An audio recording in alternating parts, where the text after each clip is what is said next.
NTV జర్నలిస్టుల అరెస్ట్ని editors guild of India ఈజేఐ తప్పుపట్టింది. ఈ విధమైనటువంటి అక్రమ అరెస్టులు అంటే తొందరపాటు అరెస్టులు కరెక్ట్ కాదు. అదేవిధంగా తెలంగాణ పోలీసుల వ్యవహరించినటువంటి తీరు, తెలంగాణ ప్రభుత్వం వ్యవహరించినటువంటి తీరు కూడా సరిగా లేదు అనేటువంటి విధంగా ఆక్షేపించింది ఎడిటర్స్ గిల్డ్. ఈ మొత్తం వ్యవహారాన్ని తీవ్రంగా ఖండించింది ఎడిటర్స్ గిల్డ్. ఎన్టీవీ జర్నలిస్టులకి పూర్తి సంఘీభావాన్ని, మద్దతుని ప్రకటించింది ఎడిటర్స్ గిల్డ్. ఎడిటర్స్ గిల్డ్ ఒక ప్రకటన విడుదల చేసి తెలంగాణ ప్రభుత్వానికి ఒక విజ్ఞప్తి చేసింది.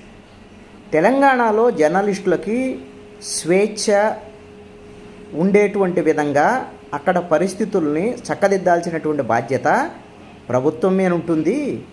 కానీ ఒక మంత్రి, అదేవిధంగా మహిళా ఐఏఎస్కు సంబంధించినటువంటి విషయంలో వాళ్ళ పేర్లు లేకుండా ఎన్టీవీలో వచ్చినటువంటి కథనాల మీద కేవలము ఐఏఎస్, ఐపీఎస్ ఆఫీసర్స్ అసోసియేషన్ ఇచ్చిన ఫిర్యాదు మేరకు హడావుడిగా కేసులు నమోదు చేయటం, కేసు నమోదు చేసిన తర్వాత న్యాయపరమైనటువంటి అంశాల మొత్తాన్ని యథాతథంగా పాటించకుండా హడావుడిగా పోలీసులు ఎన్టీవీ కార్యాలయానికి వెళ్ళటము, ఎన్టీవీ కార్యాలయాల్లో హడావుడిగా సోదాలు నిర్వహించటము, అదేవిధంగా న్యాయ ప్రక్రియ పూర్తి కాకముందే, వాళ్ళు తప్పు చేశారు అనేటువంటి నిర్ధారణ కాకముందే ఎన్టీవీ జర్నలిస్టులను అరెస్టు చేయటం, ఇది తొందరపాటు చర్యగా ఎడిటర్స్ గిల్డ్ పేర్కొన్నది.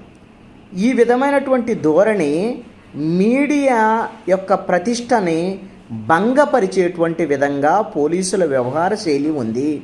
అదేవిధంగా ప్రభుత్వ వ్యవహార శైలి కూడా ఇదే విధంగా ఉన్నాయి అనేటువంటి అనుమానాలు కలిగే విధంగా ఉన్నాయి. మంత్రికి సంబంధించినటువంటి వ్యవహారం, అదేవిధంగా ఐఏఎస్ మహిళా ఆఫీసర్కి సంబంధించినటువంటి వ్యవహారానికి సంబంధించినటువంటి విషయంలో న్యాయపరమైనటువంటి చర్యలు తీసుకోవటాన్ని ఎవ్వరూ తప్పుపట్టరు. న్యాయపరమైనటువంటి చర్యలకు పూనుకోకుండా పోలీసు చర్యలకు పూనుకోవటాన్నే ఎడిటర్స్ గిల్డ్ తప్పుపట్టినటువంటి పరిస్థితి ఉంది. తెలంగాణలో మీడియా స్వేచ్ఛను కాపాడేటువంటి విధంగా ప్రభుత్వం చర్యలు తీసుకోవాలని, ఇలాంటి దుందుడుకు చర్యలు పోలీసులు వ్యవహరించకుండా చూడాల్సినటువంటి బాధ్యత ప్రభుత్వం మీద ఉంది అని, మీ జర్నలిస్టులు ఆందోళనకు గురిగాలకుండా చూడాల్సినటువంటి బాధ్యత కూడా ప్రభుత్వం మీద, పోలీసు శాఖ మీద ఉంది అనేటువంటి విషయాన్ని ఎడిటర్స్ గిల్డ్ ప్రస్తావన చేసింది.